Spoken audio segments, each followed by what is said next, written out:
गुरु परंपरा योग संस्थान में आपका स्वागत है। आज हम लोग तीसरा हठ ग्रंथ पढ़ने वाले हैं, शुरू करने वाले हैं, जो है घेरण संहिता। घेरण संहिता हठ ग्रंथ में जो 8 हठ ग्रंथ आपको पढ़ने हैं उसमें से एक घेरण संहिता भी है। बहुत महत्वपूर्ण ग्रंथ है और इससे बहुत सारे सवाल पूछे जाते हैं।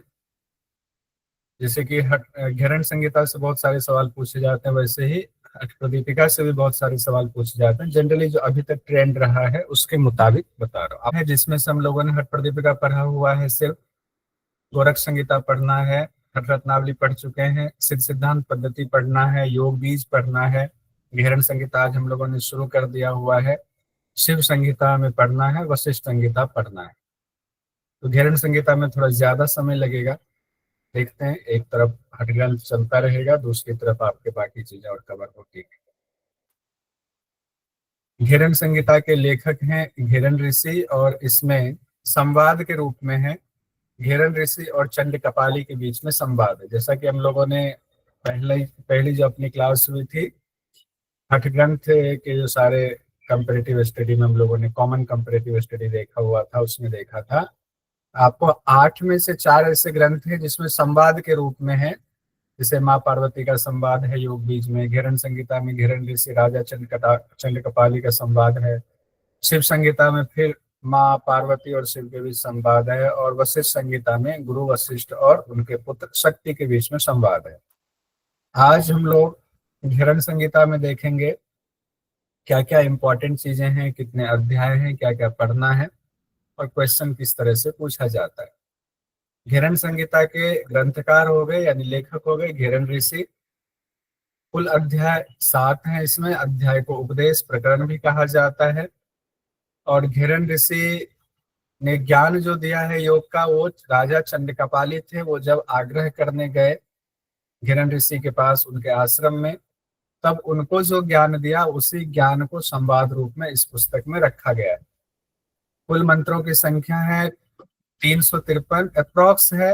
2-4 आगे पीछे हो सकता है हर ग्रंथ में, कुछ अलग अलग हो सकता है, क्योंकि कुछ जैसे कोई 2 लाइन को मिला करके एक मंत्र कर रहे हैं, कोई एक को ही कर दे रहे हैं, कोई 3 को कर रहे हैं, तो इस वजह से कुछ मंत्रों की संख्या ऊपर नीचे हो जाती है। शरीर की तुलना घट से की गई, नहीं घड़े से की गई है।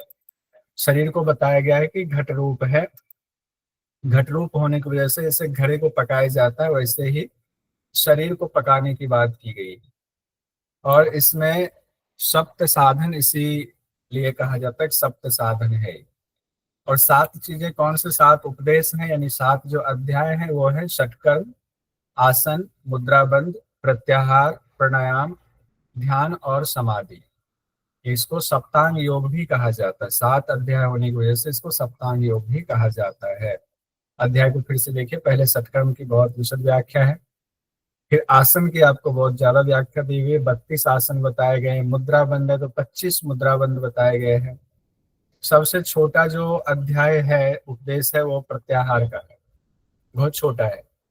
प्राणायाम का बड़ा है, फिर हालांकि मुद्रा बंद बहुत बड़ा है। प्राणायाम वाला है। प्राणायाम कुंभक बताए गए हैं।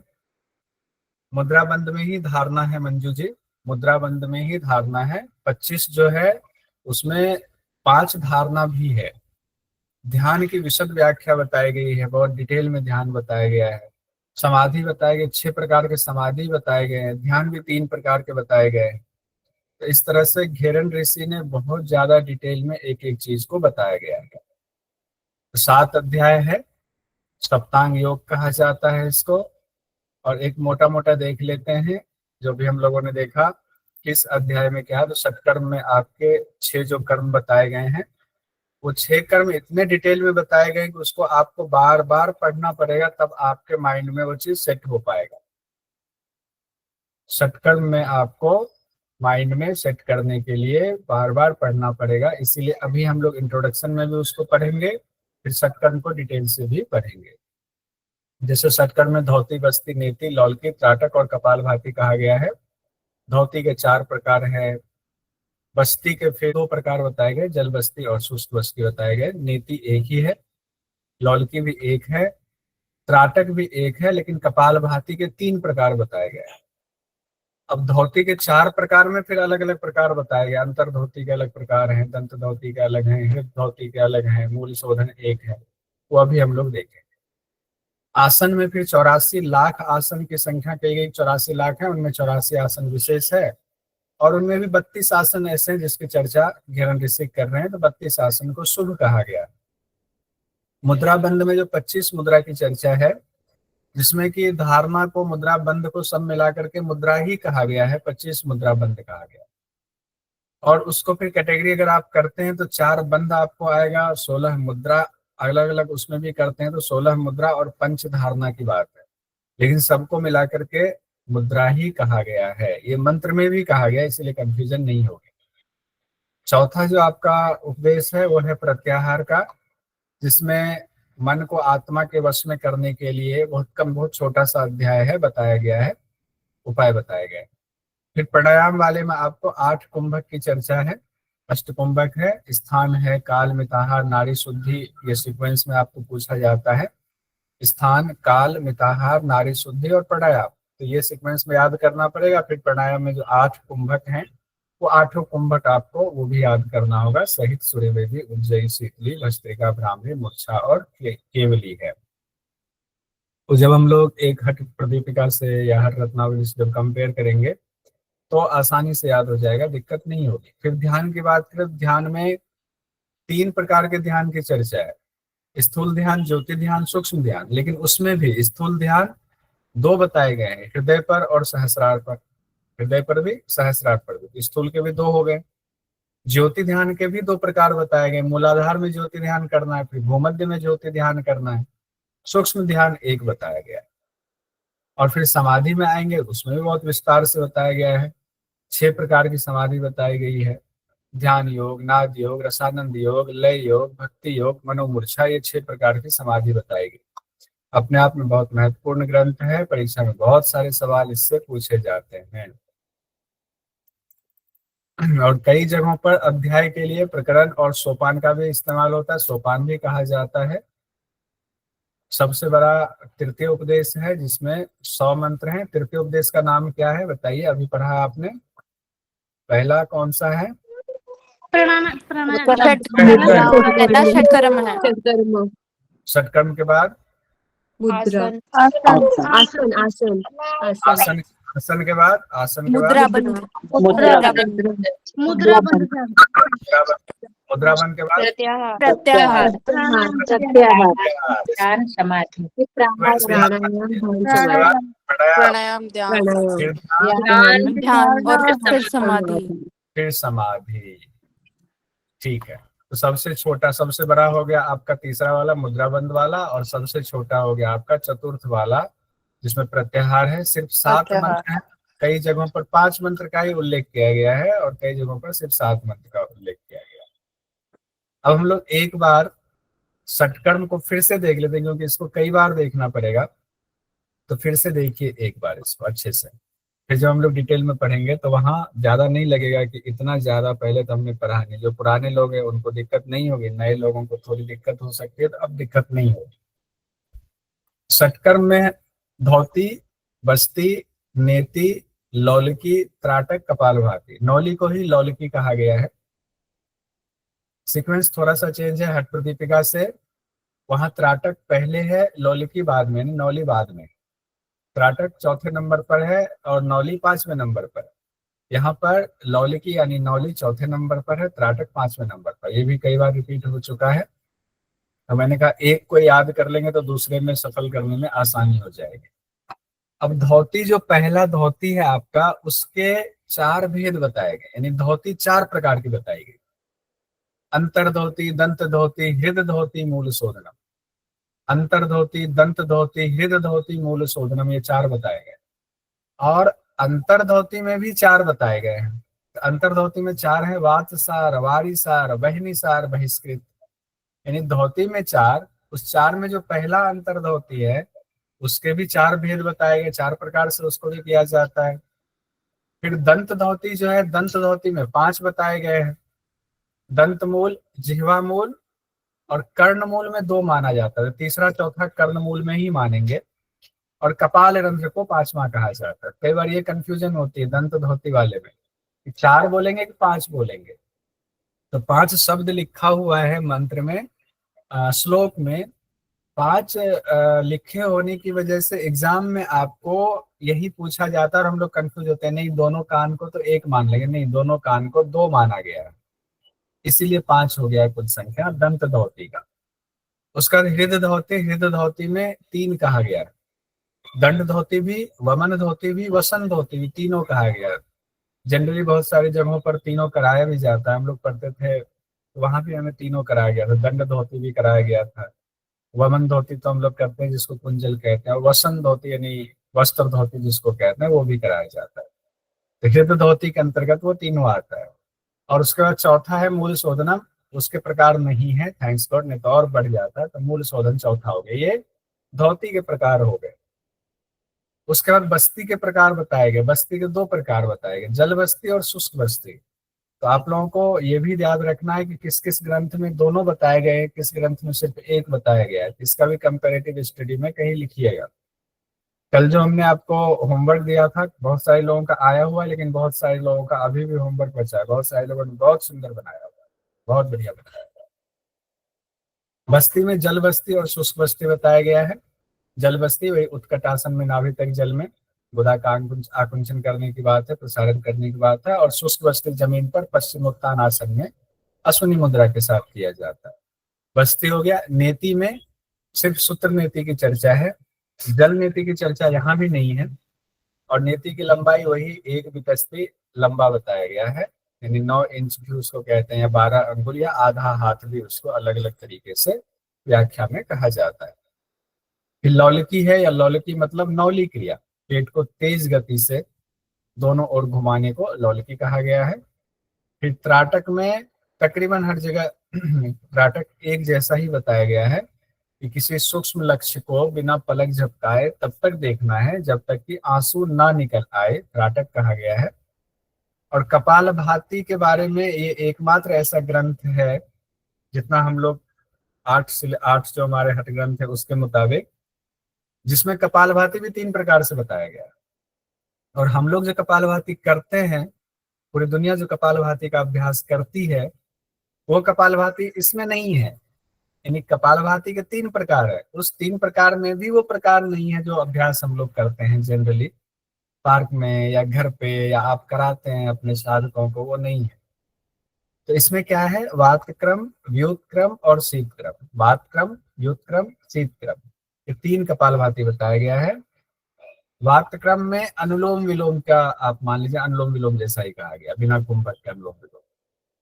व्युत क्रम में कहा गया है, इसमें थोड़ा सा संशय है, मतलब 1-2 ग्रंथकार ने व्याख्या थोड़ी अलग की है, जब हम लोग पढ़ेंगे तो वहां पर इसको क्लियर कर लेंगे, कोई दिक्कत नहीं। लेकिन सर्वमान्य जो मान्यता है वो कहा गया है कि पानी नाक से पीना है, मुंह से निकालना है। और शीत क्रम में कहा गया है पानी मुंह से पीना है, नाक से निकालना है। सर्वमान्य में ये माना जाता है, लेकिन हम लोग देख लेंगे कहाँ पर दिक्कत आती है व्याख्या के दौरान। ये घेरन संहिता का षटकर्म हम लोगों ने देखा हुआ है, और इसको अब बाद में हम लोग फिर से डिटेल में देखेंगे। इसको पहले, अब तो वो ग्राफिक्स बना दिया, पहले हम लोग इस तरीके से पूरा एक स्क्रीन पर ला करके इसको ऐसे पढ़ते थे। खैर कोई नहीं, अब इसकी जरूरत नहीं होगी, इसको हटा दें।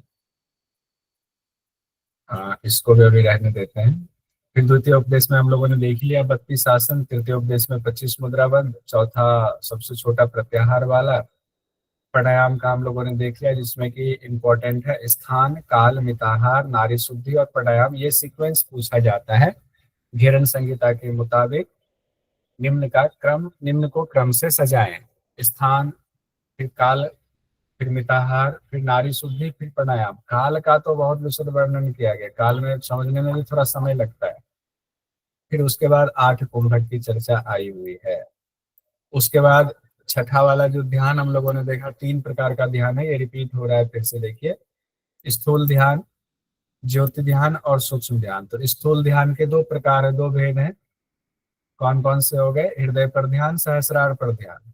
और ज्योति ध्यान के भी 2 भेद हैं, मूलाधार में तेजो में ब्रह्म का ध्यान और भूमध्य में तेजो में प्रणव ज्योति का ध्यान कहा गया है। और सूक्ष्म ध्यान एक ही कहा गया है। सूक्ष्म ध्यान में सांभवी मुद्रा के द्वारा सूक्ष्म ध्यान की आपको सिद्धि होगी। और फिर समाधि, जो 6 प्रकार के समाधि हम लोगों ने देखा, थोड़ा सा उसका और परिचय देख लेते हैं। जो अंतिम उपदेश आपका है सप्तांग योग में, वो है पहला ध्यान योग समाधि। तो किससे कौन सी समाधि की सिद्धि होती, कौन से अभ्यास से, ये इंपॉर्टेंट, ये क्वेश्चन पूछा जाता है। जैसे ध्यान योग समाधि है तो सांभवी मुद्रा से ध्यान योग की समाधि की सिद्धि होती है। नाद योग है तो भ्रामरी से नाद सुनाई देता है, तो भ्रामरी के द्वारा नाद योग समाधि की सिद्धि होती है। रसानंद है तो खींचरी मुद्रा के द्वारा रसानंद योग की सिद्धि होती है। लय योग सिद्धि कैसे होती है? लय योग समाधि की सिद्धि थी, योनि मुद्रा के द्वारा लय योग समाधि की सिद्धि होती है।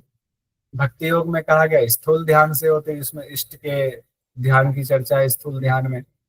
फिर मनोमूर्छा में है, मनोमूर्छा कोई राजयोग भी कई जगहों पर कहा गया है। तो मनोमूर्छा कुंभक से मनोमूर्छा समाधि की सिद्धि होती है। यहाँ हम लोगों ने मोटा मोटा एक सामान्य परिचय सभी 7 अध्याय का देख लिया हुआ है। 7 उपदेश का, 7 प्रकरण कहें, 7 सोपान कहें, इसका देख लिया है। प्रथम उपदेश जो सत्कर्म का है, और ये भी याद रखना है प्रथम उपदेश किसका है? सत्कर्म का है। और शुरुआत कैसे हो रही है प्रथम उपदेश की? जिसमें हमने कहा कि चंड कपाली राजा और घेरन ऋषि के बीच में संवाद। संवाद कैसे होगा? एकदा चंड कपालिर गत्वा घेरन कुटीरम प्रणम्य विन्याद भक्त्या घेरन परिपृच्छति। यानी कि घेरन ऋषि के आश्रम में चंड कपाली राजा जाते हैं और जाकर के उनको प्रणाम करते हैं, विनय पूर्वक, भक्ति पूर्वक उनसे सवाल पूछते हैं। तो शिष्य के जो गुण होने चाहिए, गुण को उन्होंने दिखाया हुआ है।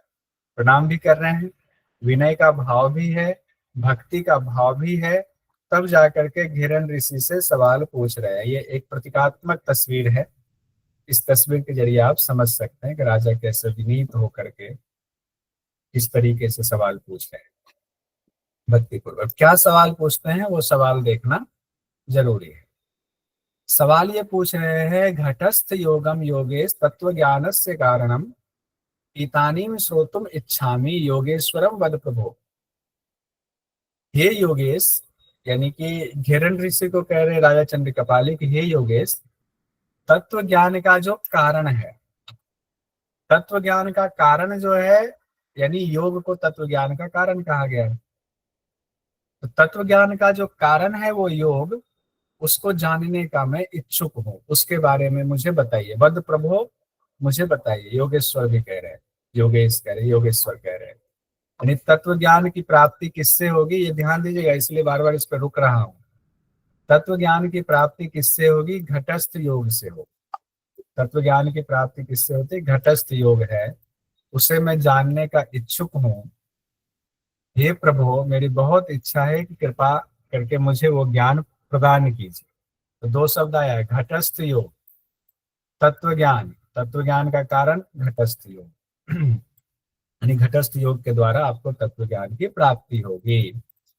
घट, अब घट का मतलब घड़ी के तरह, घड़े की तरह शरीर को बताया। घड़ा होता है ना, जैसे मटका होता है, उसके तरह ये शरीर है। और तत्व ज्ञान क्या होता है? सिंपल सी बात है, प्रकृति पुरुष रूपी जो तत्व है उसको जानना। यानी कि हम आत्मदर्शन करने की कोशिश करेंगे, तभी करेंगे जब प्रकृति के तत्वों को भी साक्षात कर लेंगे, तभी जाकर के पुरुष तत्व में हम अवस्थित हो पाएंगे। दोनों के संबंधों का सही सही ज्ञान, तो तत्व ज्ञान। अब आगे हम लोग बढ़ते हैं कि घेरन ऋषि क्या जवाब दे रहे हैं। तो घेरन ऋषि भी कहते हैं, साधु साधु महाबाहो यन्मान त्वं परिपृच्छसि कथयामि ही ते वत्स सावधानो अवराय।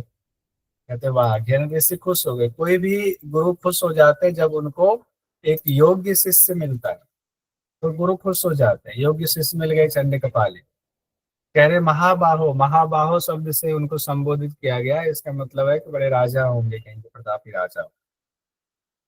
जो प्रश्न तुमने पूछा है वो प्रश्न प्रशंसा के योग्य है, और उस प्रशंसा के योग्य प्रश्न के बारे में अब मैं तुमको बताता हूँ। सावधानी पूर्वक सुनो। एक और बात कह देगी, हे वत्स, उनको शिष्य बना भी लिया, वत्स, सावधानी पूर्वक उसको सुनो। और सावधानी पूर्वक सुनेंगे तभी जाकर के ज्ञान प्राप्त होगा। अब यहाँ जो अगला जो आपके सामने ये श्लोक है, इसमें कई जगहों पर कुछ शब्द अंतर है, अलग अलग प्रकाशन हाउस। हम लोग ये वाला देखते हैं, जहां अंतर होगा वो आप लोग देख लीजिए, जिनके पास अलग अलग पुस्तक होगी तो अंतर होगा, तो उसके लिए कंफ्यूज होने की जरूरत नहीं, एग्जाम में क्या होगा आप चैलेंज कर सकते हैं। हम लोग इसके हिसाब से देखते हैं। नास्ति माया समः पासो, नास्ति योगात परम बलम, नास्ति ज्ञानात परो, बंधु न अहंकारात परः रिपु। ये घेरन ऋषि कह रहे हैं। किनसे कह रहे हैं घेरन ऋषि? राजा चंद्र कपाली से कह रहे हैं। उनको पहले ज्ञान देने की, देखो तुम जिस संसार से आए हुए हो, जिस मोह माया से आए हुए हो, पहले अपने बंधन को तो जान लो। कहा गया माया के समान कोई पाप है ही नहीं, माया सबसे बड़ा पाप है। माया मतलब इंद्रियों के विषयों में उलझे रहना, लोभ मोह क्रोध मद मत्सर में उलझे रहना, इस तरह से जो माया में हम उलझे हुए हैं वो पाप है। योग के समान कोई शक्ति नहीं है, और उससे हटने का उपाय क्या है? उस पाप से शक्ति क्या देगा आपको? योग ही शक्ति देगा। तो योग से के समान दुनिया में कोई शक्ति नहीं, सबसे शक्तिशाली योग है। और बंधु कौन है? कहा गया ज्ञान से बढ़कर कोई बंधु नहीं, ज्ञान से बढ़कर कोई बंधु नहीं है, अहंकार से बढ़कर कोई शत्रु नहीं। अहंकार सबसे बड़ा शत्रु है।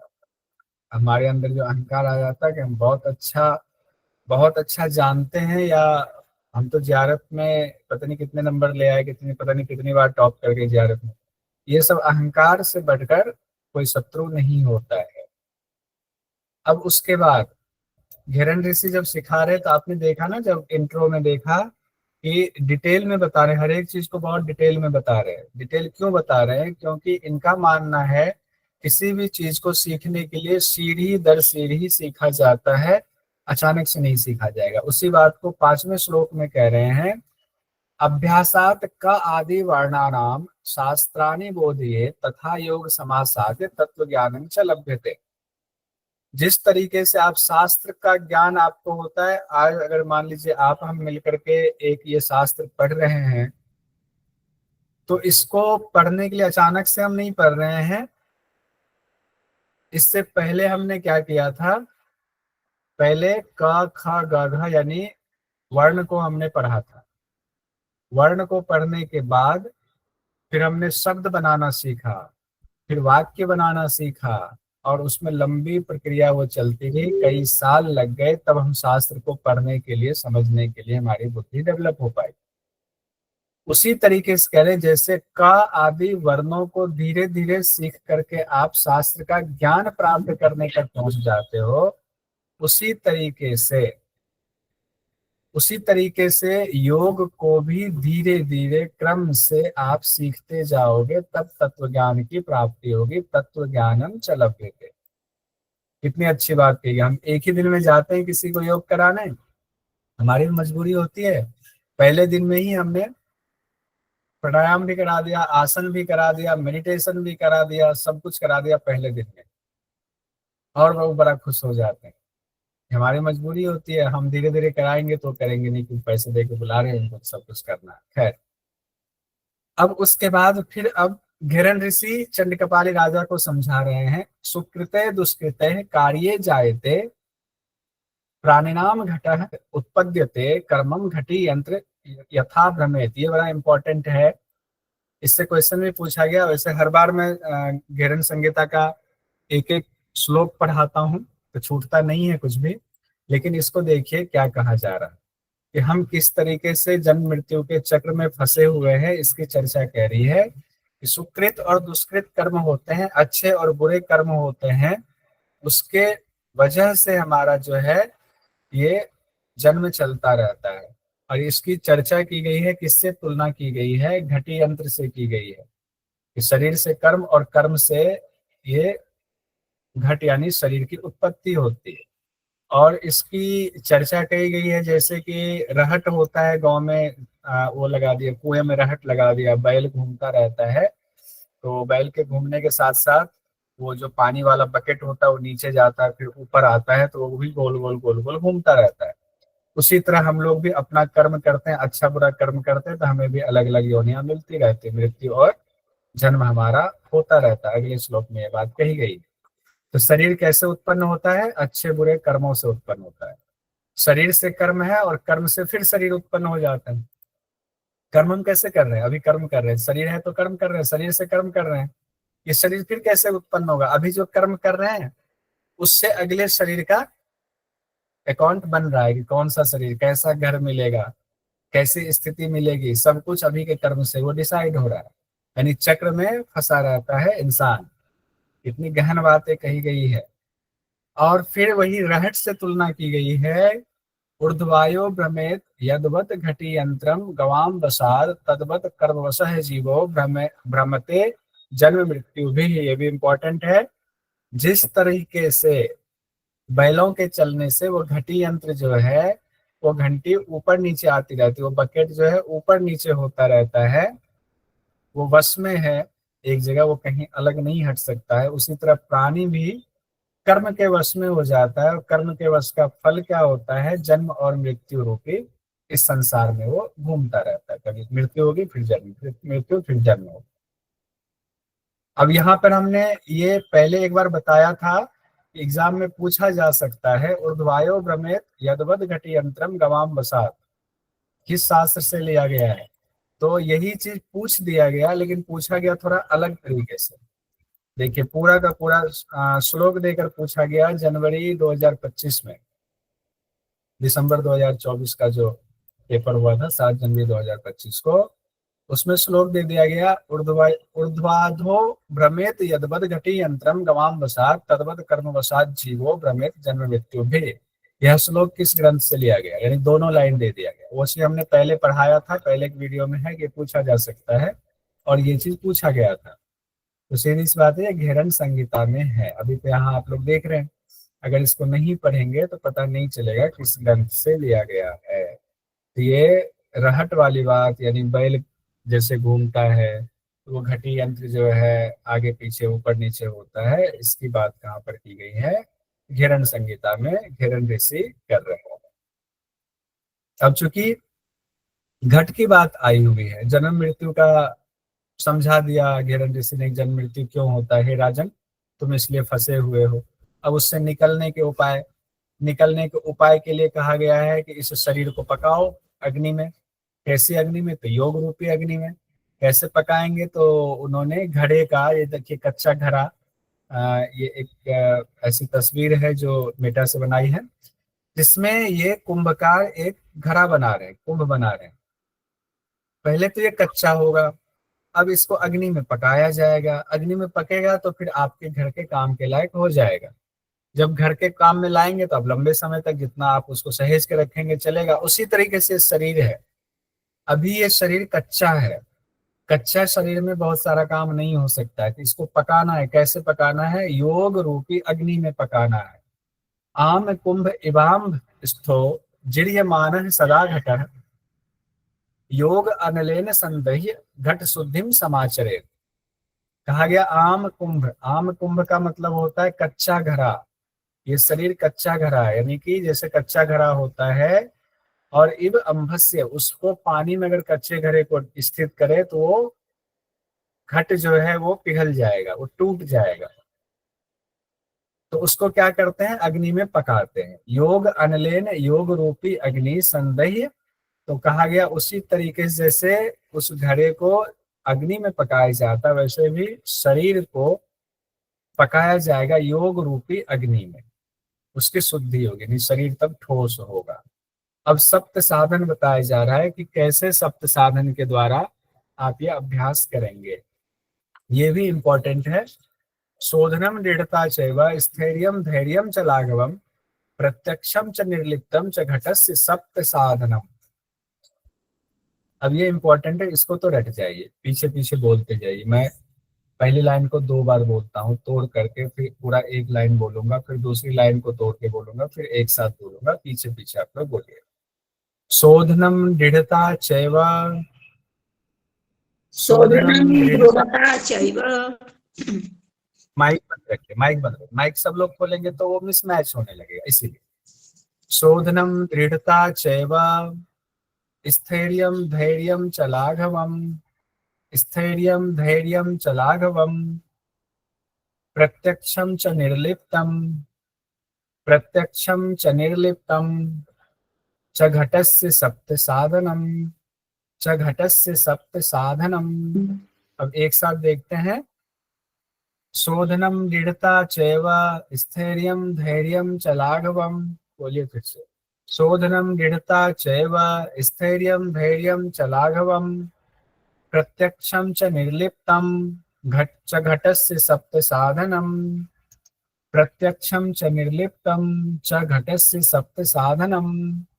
यानी कि इस घट रूपी शरीर को पकाने के लिए सप्त साधन की जरूरत है। कौन से सप्त साधन? शोधनम, दृढ़ता, स्थैर्यम, धैर्यम, लाघवम, फिर प्रत्यक्षम, फिर निर्लिप्तम। ये 7 साधन बताए गए। लेकिन इसकी प्राप्ति कैसे होगी? अब यहाँ पर 2 चीजें इंपॉर्टेंट हो जाती है। तो सप्त साधन बताया गया है कि शोधन कीजिए शरीर का, शरीर को दृढ़ बनाइए, शरीर को स्थिरता लाना है, शरीर में धीरता लाना है, शरीर को हल्का करना है, शरीर में आत्मा को प्रत्यक्ष कीजिए, फिर आप बाकी हर चीज से निर्लिप्त हो जाइए, समाधि मिलेगी। आगे कहा गया ये प्राप्त कैसे होगा? षट्कर्मणा शोधनम च आसनेन भवेद् दृढ़म मुद्रया स्थिरता चैव प्रत्याहारेण धीरता प्राणायाम लाघवम च ध्यानात् प्रत्यक्षम आत्मा समाधिना निर्लिप्तम च मुक्तिरेव न संशय। ये बड़ा इंपॉर्टेंट है दोनों ही। तो पहले वाला भी इंपॉर्टेंट है, उसके बाद वाला कि वो कैसे प्राप्ति होगी उसकी चर्चा हो रही है। षट्कर्मणा शोधनम च, षट्कर्म से शोधन हो जाएगा शरीर का। आसनेन भवे दृढ़म, आसन से शरीर दृढ़ हो जाएगा। मुद्रया स्थिरता चैव, मुद्रा से आपको स्थिरता आएगी। प्रत्याहारेण धीरता, प्रत्याहार से धीरता आएगी। प्राणायाम लाघवम च, प्राणायाम से लाघवता आएगी। ध्यानात् प्रत्यक्षम आत्मनः, और ध्यान से आत्मा का प्रत्यक्षीकरण हो जाएगा। फिर समाधिना निर्लिप्तम, समाधि से आप निर्लिप्त हो जाएंगे, यानी कि हर चीज से, इस दुनिया से, इस प्रकृति से हट करके उस आत्मा में अवस्थित हो जाएंगे। यहाँ पर सिर्फ प्रत्यक्ष हो रहा है, यहाँ पर निर्लिप्त होकर के अवस्थित हो गए। तब मुक्ति रेवह न संशय, तब मुक्ति ना मिले ऐसा हो नहीं सकता, कोई संशय इसमें नहीं है। तो क्या क्या चीजें आई? सत्कर्म से शोधन होता है, आसन से दृढ़ता आती है, मुद्रा से स्थिरता आती है, प्रत्याहार से कहा गया धीरता यानी धैर्य और धृति आती है, प्राणायाम से लाघवता आती है, और ध्यान से आत्मा का प्रत्यक्षीकरण और आत्मा से निर्लिप्तता आती है। और जब आपको ये सप्त साधन को सिद्ध कर लेते हैं तो मोक्ष मिलना तय है, इसमें कोई संशय नहीं है, नात्र संशय है, कोई संशय नहीं। अब एक एक करके सप्त साधन हम लोग देखेंगे। पहला साधन क्या है? षट्कर्म से शोधन होगा। षट्कर्म से शोधन कहा गया, तो षट्कर्म हम लोग पढ़ते हैं। षट्कर्म की शुरुआत आज हम लोग कर देते हैं, जो हमने अभी इंट्रोडक्शन में देखा उसको देखते हैं। धौतिर्वस्ति तथा नेति लौलिकी त्राटकम तथा कपाल भातिश्चैतानि षट्कर्माणि समाचरे। हठ प्रदीपिका में थोड़ा सा अलग था, उसका जो श्लोक है वो है धौतिर्वस्ति तथा नेति त्राटकम नौलिकम तथा कपाल भातिश्चैतानि षट्कर्माणि प्रचक्षते, वहां कहा गया समाचरे। थोड़ा सा अंतर है, बाकी वही। तो धौती, बस्ती, नेति, लौलिकी, त्राटक और कपाल भाती, ये 6 आपको बताए गए। 6 चीजें हमें देखना है, और इसका अभ्यास आपको समाचरित अच्छे से साधक को शोधन क्रिया के लिए इन 6 षट्कर्म का अभ्यास करना चाहिए। अब ये और ज्यादा ही नहीं बोलूंगा, हठ प्रदीपिका में त्राटक पहले है कि लौलिकी पहले कि नौली पहले है, वो अब आपका विषय हो गया, कई बार रिपीट हो चुका है। अब षट्कर्म में घेरन संहिता में पहली क्रिया है धौती क्रिया। धौती के भेद बताए गए। पहले तो धौती के 4 भेद बताए गए। अंतर धौती, दंत धौती, हृद धौती, मूल शोधनम, धौति धौतिम चतुर्विद्या कृत्वा घटम कुर्वन्तु निर्मलम। यानी कि धौती 4 प्रकार की है। अंतर धौती, दंत धौती, हृद धौती, मूल शोधनम। ध्यान दीजिएगा, सब नए लोग जितने हैं, इस पर ज्यादा नए लोग हैं।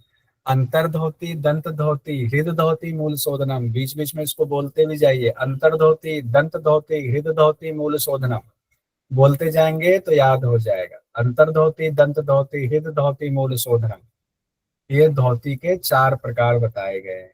फिर से देखिए यहाँ पर, अंतर धोती, दंत धोती, हृद धोती, मूल शोधनम, ये धोती के 4 प्रकार।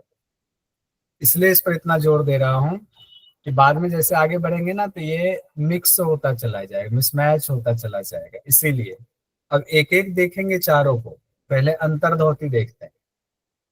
अंतर धोती में 4 चीजें बताई गई। एक बार हैंड रेज करके बता दीजिए चारों का नाम, फिर जो है आगे बढ़ने। सुमित्रा जी बताइए धोती के नाम। हरिओम सर। हाँ। अंतर्धोती, दंतधोती, हृदधोती, मूलशोधनम। बहुत बढ़िया। आज हम लोग ये क्लास यहीं तक रहने देंगे, इसको ज्यादा नहीं बढ़ाएंगे। और जो चार्ट है वो आपको खुद से बनाना है। मैं ये वाला चार्ट आपको भेज देता हूँ ग्रुप में, और आपको देख करके उसको अपने से बनाना और भेजना है।